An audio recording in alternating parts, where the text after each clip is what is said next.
அவிநாசி அருகே பழங்கரை என்னும் இடத்தில் தனியார் பேருந்து கவிழ்ந்து விபத்துக்குள்ளானதில் சம்பவ இடத்திலேயே 7 பேர் உயிரிழந்தனர். 20க்கும் மேற்பட்டோர் காயமடைந்துள்ளனர். இன்று காலை 7 மணியளவில் ஈரோட்டிலிருந்து கோவைக்கு தனியார் பேருந்து ஒன்று புறப்பட்டது.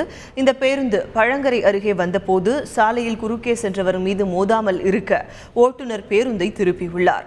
அப்போது ஓட்டுநரின் கட்டுப்பாட்டை இழந்த பேருந்து நிலை தடுமாறி கவிழ்ந்து விபத்து ஏற்பட்டது. இதில் குழந்தை, பெண்கள் உட்பட 7 பேர் சம்பவ இடத்திலேயே உயிரிழந்தனர்.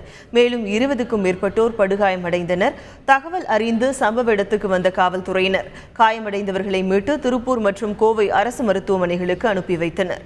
அங்கு அவர்களுக்கு தீவிர சிகிச்சை அளிக்கப்பட்டு வருகிறது. பைத்தியக்காரன் முன்னாடி வந்து ஒழுவும் பஸ் அவன் அடிபட்ட உடனே பஸ் ஒழட்டி கமந்துருச்சு. இந்த பதட்டத்தில் ஒன்றும் மயக்கத்தில் தெரியல, நடுமத்தில் சிக்கிக்கிட்டேன். அதனால எந்திரிக்கிறதுக்கே அவ்வளோ நேரம் ஆயிடுச்சு. கிட்டத்தட்ட இங்கே வர்ற தனியார் பஸ்ஸுகள் அனைத்துமே 90 கிலோமீட்டர் ஸ்பீடில் வர்றது அப்படியே சர்வீஸ் ரோடுக்கு மாறுறாங்க. இந்த இடம் அடிக்கடி இந்த விபத்து நடந்துகிட்டே இருக்குது, தொடர்ந்து நடந்துட்டு இருக்குது. அதுபோக வர்ற டிரைவர் பூரா அடுத்தது பெண்கள்கிட்ட பேசிட்டு வர, முன்னாடி பெண்கள்கிட்ட பேசிட்டு வரனால இந்த விபத்து நடந்துகிட்டே இருக்குது.